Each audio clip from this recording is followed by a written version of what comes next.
سب سے پہلے آپ کو بتاتے ہیں خیبر پختونخوا اسمبلی میں سینٹ انتخابات کے لیے پولنگ کا وقت ختم ہو گیا، جس کے بعد ووٹوں کی گنتی جاری ہے اور غیر حتمی غیر سرکاری نتیجے کے مطابق خواتین کی نشست پر پیپلز پارٹی کی امیدوار روبینہ خالد کامیاب ہو گئی ہیں۔ یہ غیر حتمی غیر سرکاری نتیجہ ہے۔ آج سینٹ انتخابات ہوئے، خیبر پختونخوا اسمبلی میں ووٹوں کی گنتی جاری ہے اور یہ غیر حتمی غیر سرکاری نتیجہ آپ کے سامنے ہے۔ خواتین کی نشست پر پیپلز پارٹی کی امیدوار روبینہ خالد کامیاب ہو گئی ہیں۔ تفصیل جانتے ہیں نمائندہ جیو نیوز دانیال عزیز سے۔ دانیال، کیا خبر ہے آپ کے پاس؟ دیکھیے جی، اس وقت غیر حتمی اور غیر سرکاری نتائج کے مطابق ٹیکنوکریٹ سیٹ پر اعظم سواتی جو ہے اور جے یو آئی کے دلاور جو ہے یہ کامیاب ہوئے۔ اس طرح خواتین کی نشستوں پر اگر ہم بات کریں تو روبینہ ناز جو ہے اور اس طرح پاکستان پیپلز پارٹی کی روبینہ خالد دونوں اس وقت کامیاب ہوئے ہیں۔ مزید نتائج جو ہے وہ ابھی آنے ہیں اور کاؤنٹنگ جاری ہے۔ 145 کے 142 ووٹس جو ہے وہ اسمبلی میں آج کاسٹ ہوئے تھے اور پولنگ کا عمل صبح 9 بجے سے لے کر 5 بجے تک جاری رہا اور اس وقت گنتی کا عمل جو ہے جاری اور نتائج آ رہے۔ جی صحیح، اور آپ یہ بتا رہے ہیں کہ ٹیکنوکریٹ کی نشست پر پی ٹی آئی کے امیدوار اعظم سواتی کامیاب ہوئے۔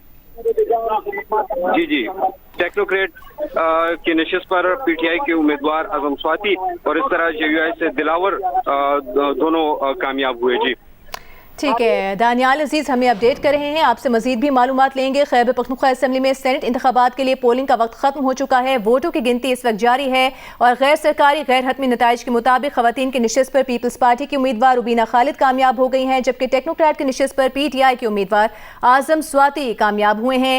غیر حتمی غیر سرکاری نتیجے کے مطابق ٹیکنوکریٹ کی نشست پر جے یو آئی فے کے امیدوار دلاور خان کامیاب ہوئے ہیں۔ جے یو آئی فے کے امیدوار دلاور خان 54 ووٹس حاصل کر کے کامیاب ہوئے ہیں۔ خیبر پختونخوا اسمبلی کے تمام 145 اراکین نے آج اپنا ووٹ کاسٹ کیا ہے۔ خیبر پختونخوا میں سینٹ کی 11 نشستوں پر ووٹ ڈالے گئے ہیں اور جس طرح ہم آپ کو بتا بھی رہے ہیں، خیبر پختونخوا اسمبلی کے تمام 145 اراکین نے ووٹ کاسٹ کیا۔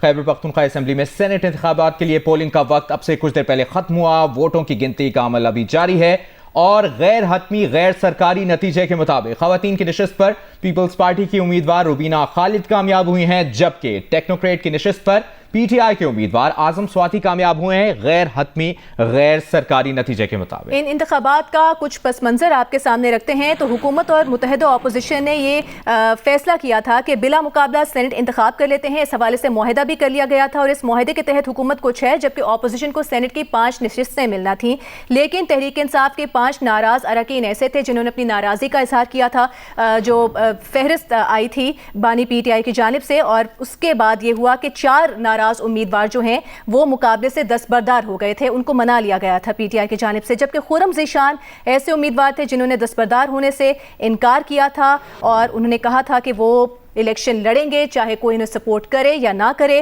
تحریک انصاف کے ناراض رکن خرم ذیشان اور حکومتی امیدوار مرزا آفریدی دونوں نے بانی پی ٹی آئی کی جانب سے نامزد کیے جانے کا دعویٰ کیا تھا۔ آج یہ الیکشن ہوئے اور ووٹوں کی گنتی اس وقت جاری ہے اور جو غیر سرکاری غیر حتمی نتیجے آ رہے ہیں اس کے مطابق خواتین کی نشست پر پیپلز پارٹی کی امیدوار روبینہ خالد کامیاب ہوئی ہیں، ٹیکنوکریٹ کی نشست پر پی ٹی آئی کے امیدوار اعظم سواتی کامیاب ہوئے ہیں۔